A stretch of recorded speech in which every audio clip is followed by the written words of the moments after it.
Hey, this is John Lee Dumas of EO Fire, and welcome to Master Leadership. Great leaders ask great questions, and this podcast takes you on a journey to master leadership with questions that matter to leaders who matter with your host, Lily Sanabria.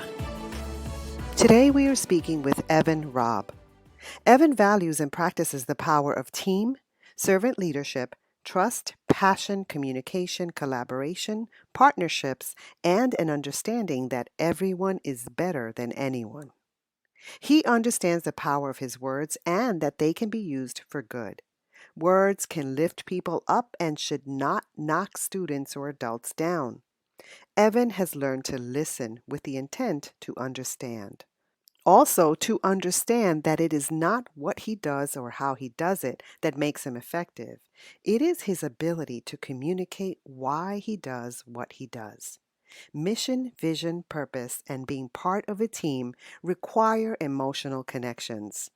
Leaders who communicate their why build the emotional connections that help make their environment great rather than good. Welcome, Robb. How are you? I am very good and really appreciate the opportunity to have a conversation with you today. Well, we're excited to have you on our podcast. Are you ready to pour into our listeners? I am ready to do it. All right. So, Evan, can you tell us a bit about your path to leadership, what you're doing now, and how we can connect with you? My path to leadership was not a straight line. What I can say is I grew up in a family where both of my parents were teachers. My mother was a middle school teacher. My father was a college professor. And I probably spent a good part of my younger life trying to push away from that. I saw my parents as educators, and the typical of youngsters growing up, I wanted to do something different and didn't want to do that. So went through college, actually went through an MBA program with a heavy focus on marketing and finance. At the end of that program, to my parents' chagrin, because they had helped support me through the program, I decided that I didn't want to be a consultant or work in the business world. I really wanted to be a teacher, and so they were happy ultimately to hear that. And I went back to school, got some more courses, completed my teaching endorsement, was a teacher for 6 years, and then completed an additional degree at the University of Virginia and became an assistant principal, and I've been a principal ever since.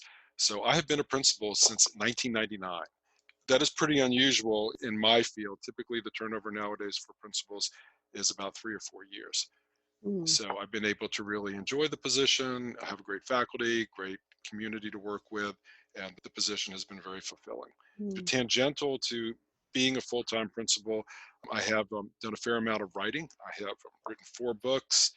Recently had, yeah, absolutely. Did I get any of your books? I don't know that you did. I can tell you titles, and then once we're done, you'll email me your address. I want them. Yes. I will send you some copies. Yes. But my books have focused on principal leadership. My most recent one with Corwin is called The 10-Minute Principle, which is about using your time more effectively and how managing time can help you become a better leader. Also written a book called Schools Full of Readers with my mother. Big proponents of literacy, big proponents of reading and independent reading, and we wanted to share some ideas on how schools can create cultures of reading. And then an additional book on teaming and how to be an effective team.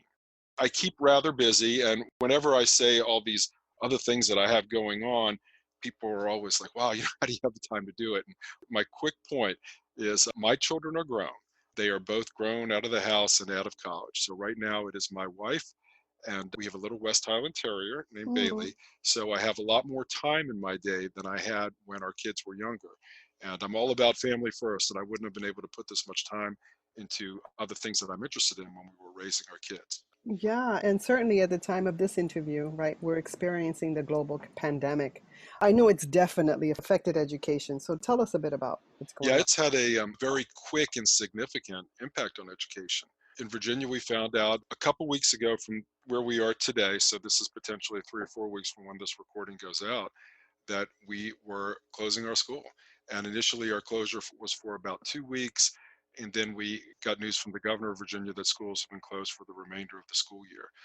So that is very challenging on a lot of different fronts. On one hand, it's sad because myself and my teachers like going to school and like doing the work that we do. And we know our kids like being there too. And it's hard on families. And, imagine, if you're a high school senior and you're looking forward to prom and you're looking forward to graduation. And a lot of those things, they're not going to happen, or they're at least put on significant hold right now.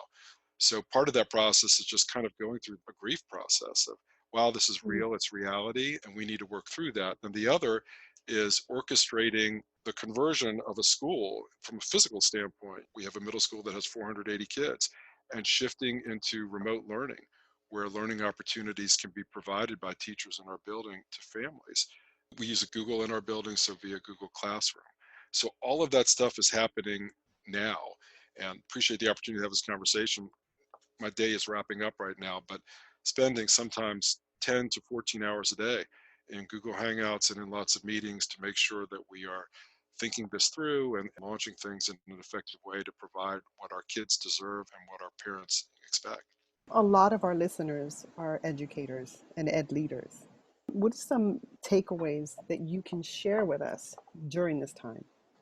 I'm still processing because I'm going through it. A couple things that I can say is it reinforces the value of communication and collaboration. At various times in people's leadership careers, they may have been making decisions in a more insular way. They may have been not collaborating as much as they should. But what you learn when things are challenging is you have to work together as a team and problem solve and make sure that everyone understands what's going on. If you work in isolation, messages get lost and interpretation can be wrong. I think the other thing that you learn during this kind of period is you learn who the most capable people on your team are. People's capabilities don't always show when things are perfect.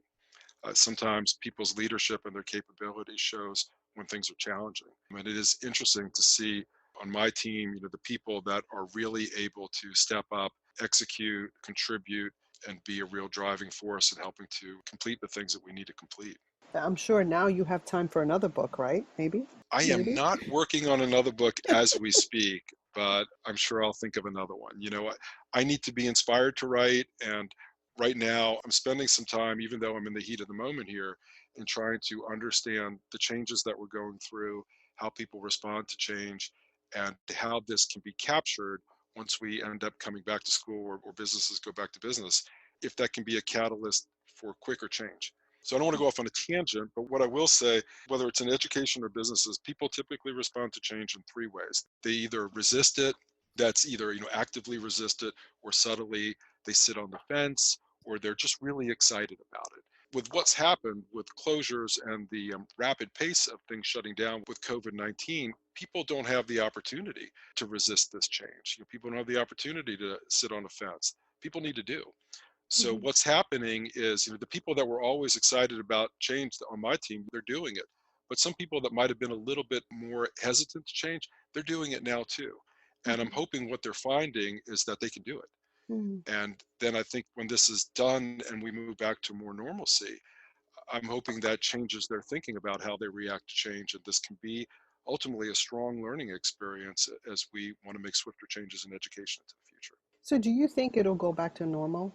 Or will there be a new normal? There's going to be a new normal. I'd like to believe that out of everything, no matter how tragic it is, something good can come out of it. But it is really hard, especially with the amount of hygiene that people are applying to their daily lives right now. I have never in my life had groceries delivered to my front porch and then stood out there with my wife with rubber gloves on and hand wipes and wiped down my groceries before we put them into our house. If you had asked me 3 months ago, is that something I would do? I would laugh and say it's something from a science fiction movie. But I'm doing it now, and a lot of other people are doing it too. And I think that that's going to be so impactful and strong on people that some of those things are not going to go away. So you're right. I think there's a new normal that'll come. I don't know what it is, but I look forward to getting into a better place than where we are right now. So, what are some resources, some quotes, or some advice that has helped you through this crisis? One of the quotes that I'd like to share is a quote that I read recently from Stephen Covey. And what it is effective leadership is putting first things first. Effective management is discipline and carrying it out. And the reason that that quote kind of means something to me now is part of my job is typically to be very reflective, very thoughtful, very collaborative, and sometimes moving a little slower. Education is a little bit different than business. I don't have to make a decision on a product that's going to be sold to the public and want to get it out really quickly. a lot of my decisions, I can sometimes have months to make. And sometimes they don't even come to fruition for months or even sometimes up to a year. So I have to make quick decisions now. And so it makes me think about this quality of leadership, which is, the inspirational part of leadership and being able to prioritize and hopefully collaboratively make good decisions that empower others and are good for the team. But I also need to understand that right now I'm in a time that execution and carrying things out is very important. That requires discipline and it requires a lot of focus. And in the case of today, for me, it requires doing all of those things in ways that I don't typically do it. So doing it through a Zoom meeting or doing it through a Google Hangout.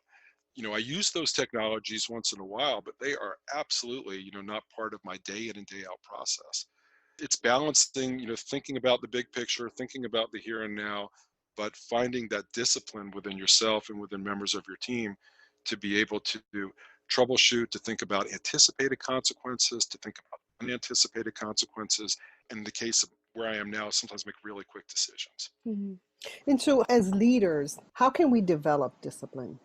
I think that you have to have some type of strategy to do that. So you need to be able to prioritize and put the first things first. So in general, and I don't want to be broad sweeping with this, but sometimes people who are a little more concrete sequential with their thinking can be a little bit more disciplined because they tend to think things a little more linear. And linear is not necessarily a great way to create wonderful vision and inspiration, but it can be a way to methodically move through things.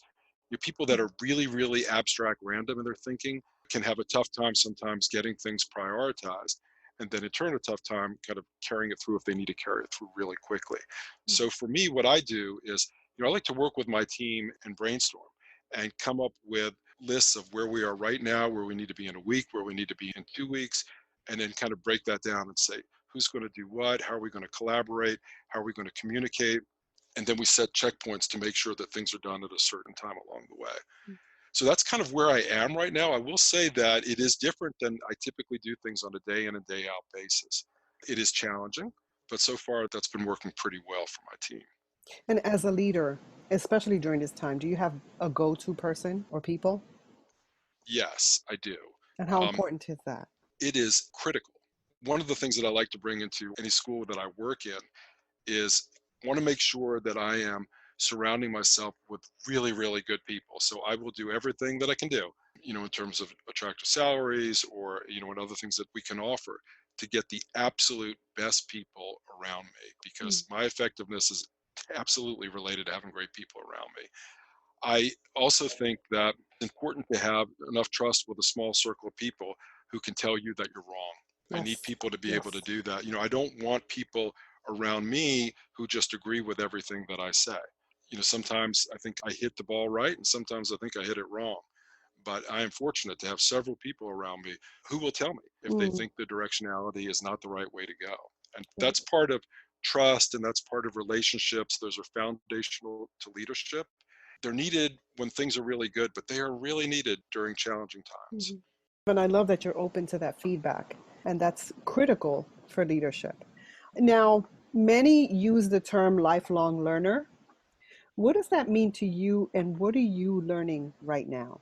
It is one of the most important things to become effective at whatever it is that you do. It's certainly not relegated to school leadership. It probably has to do with every profession that someone goes into. So, there's the formal learning that we do in school. You go to high school, you go to college or grad school, whatever kind of path that is. But then there's the personal learning that you partake, to help build your capacity and help build the capacity of your organization. So in education, it's referred to as agency, which is, you taking responsibility for things that you're interested in and your professional growth. And it's very important in education because there needs to be some really good parallelism between what the leader communicates and models and how that carries over with people that work on the team. So ideally, you want to have a leader who really believes in professional development, increasing their agency. They read, they learn, and they talk about it. And that will hopefully be emulated by people who are on the team because they see, in this case, the leader of the building doing that. Where it gets a little choppy is if the leader talks a lot about professional growth and agency, but their actions don't demonstrate it at all. And part of leadership is this congruency between what you say and what you do. Hey, leaders, stay tuned for the rest of the interview following this brief message. Want to become the type of leader that others want to follow? Whether you just started your leadership journey or you've been at it for a while, the Master Leadership Journal will take you through this important process. Heck, it could even prepare you for an interview on this podcast.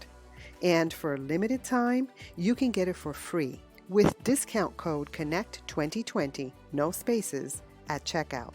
So go to masterleadership.org/MLJ and put in discount code CONNECT2020 at checkout and get instant access to the Master Leadership Journal. So what am I reading right now? Lately, I've been reading several books by Simon Sinek. Simon Sinek is someone who I've been extremely interested in for many, many years. His TEDx talk is fantastic.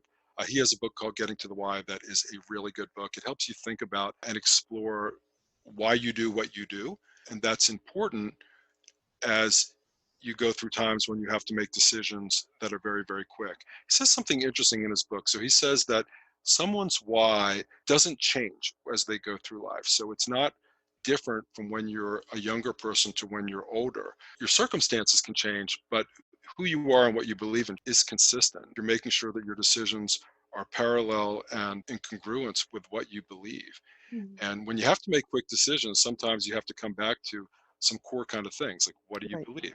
So as schools are working on remote learning, I'd like to think that educators across the country believe that it is incredibly important and it's a responsibility to carry on education for the youth of America and the youth of the world. How do we do that? How do we orchestrate that is where the conversation needs to be. The other book that I've read recently is Malcolm Gladwell's The Outliers, which I think is a particularly interesting book. He talks about this concept of 10,000 hours in that book, that takes about 10,000 hours to become an expert at something. And he gives really good examples. I'm particularly keen on the example he gives in his book, how the Beatles were as a band in the early 1960s and how they hit this culminating point at or around spring of 1967 when they released Sgt. Pepper's Lonely Hearts Club Band. So at that point, they'd been together enough to have practiced and worked together for an equivalent of at least 10,000 hours. And so if you apply that to education or to business, it takes time to become good at something. And I think that's an important thing for people to think about and to internalize and realize that becoming good at something overnight doesn't necessarily happen. So where I am right now with my personal learning is focusing on this bigger thing of developing people within my team, getting them the experiences that they need to become experts at what they do, also focusing in on why we do what we do, because right now I'm in a time that decisions need to be made, as I said, quicker than we normally make them. I love that you talk about developing people, because when Simon Sinek talks about finding your why, I always think about we have to find who we are first. Absolutely. And a lot of people don't know that. Like, who are you and what do you want? Yeah, Those it's really questions are important. You can't lead someone if you don't know who you are and what you believe in. Right. You have to know those things. Right. And yes, and that does resonate through his work. There's no doubt about it. And I think from listening to you and understanding some of your philosophy, you would agree that part of the responsibility of leadership is not only empowering others, but lifting others, letting people develop the capacities that are within them and letting them grow. And sometimes that means letting them go too, because they're ready for bigger and better challenges. I'm very curious, because not everybody who is in education or has a leadership position in education has an MBA. What are some perspectives that you bring that are different because you think differently? Thank you. The MBA program teaches you how to work as a team and with a lot of focus on problem solving, as a team of adults looking at some sort of business problem. But it also teaches you a lot of discipline to be very methodical and very careful and precise with your thinking. And then, of course, it teaches you how to manage money and those kind of things. But the preciseness is probably the piece that has helped me the most from that program. Parts of my job I have to be very meticulous with. I have to be very careful. And we talked a few minutes ago about what needs to be in place for people to prioritize and manage things really quickly. And being able to be concrete sequential at times is very good. I think living in that pocket all the time is not good and can be stifling for someone who's in a leadership position, but being able to have that skill and tap into that skill at certain points that you need to for your job is good. Mhm. So it helped out a lot with that. Being meticulous, being careful. I think about words. We have to be really careful with our words. Words matter. We've been using lately the term social distancing, and I get that we have to do that. We've been practicing it. But it concerns me that we use that term social distancing because that can go deep. When this is over, are we going to continue social distancing? And what I propose, what I put forth is that we use the term physical distancing. What do you think? I couldn't agree more.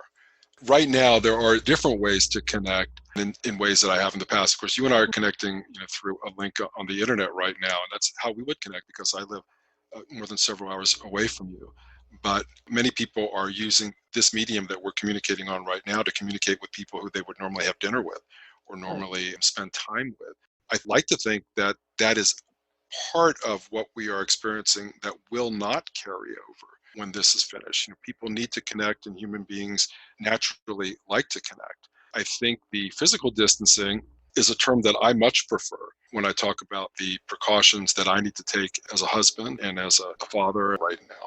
It is really, really different to walk Yes. down the street. I live in a small town and Right. see someone who I've known for 20 years walking towards me, and they quickly run across the street Right. and then they want to say hi across the street, and that's okay. Like, I understand that, and that's probably the right thing to do.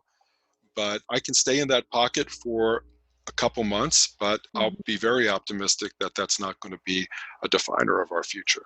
That's something that I think we need to really think about and start working on it. At least we're saying hi. At least we're not just passing each other with fear. And so I think about this.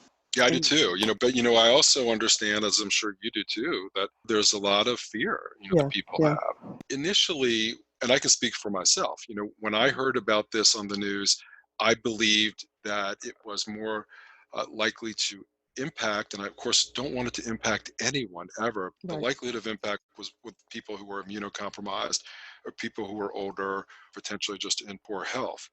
But what we've quickly learned is that that is not the case, and that this is impacting many, many people, many different ages, and it is changing people's lives. I think right now, following the expectations of our governors and making sure that people have some physical distance and making sure that hygiene is as extreme as it can be is very, very important.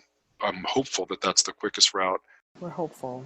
And so, Evan, when you think about leadership today, what most concerns you and what are you most hopeful about? What most concerns me, it's complicated. I think part of that would be people who seek out those positions for the wrong reasons, whether it's their personal insecurities, whether it's money, or whether it's an opportunity to assert power over other people. I think some other things that are wrong within leadership are, I've seen some people rise to leadership positions that are quite high where I question their leadership skills. I like to see people go into leadership positions, for good reasons, to help people, to build capacity, to inspire, to create positive change, whether that's impactful change in education or change in society. Hmm. You know, I'm a school principal. I have to be hopeful. I'm Right. hopeful for every child that's in our building. I make a choice every day to choose optimism and positivity. And, as we were talking earlier in the podcast, said that leadership is a lot more challenging during tough times than really good times. The tough times show the character of people. Hmm. And it's easy to say that you're a positive, optimistic person when everything in your life is good. Right. When Right. you're healthy, when work is good, your stock portfolio looks great. It's much more challenging to choose that when things are hard.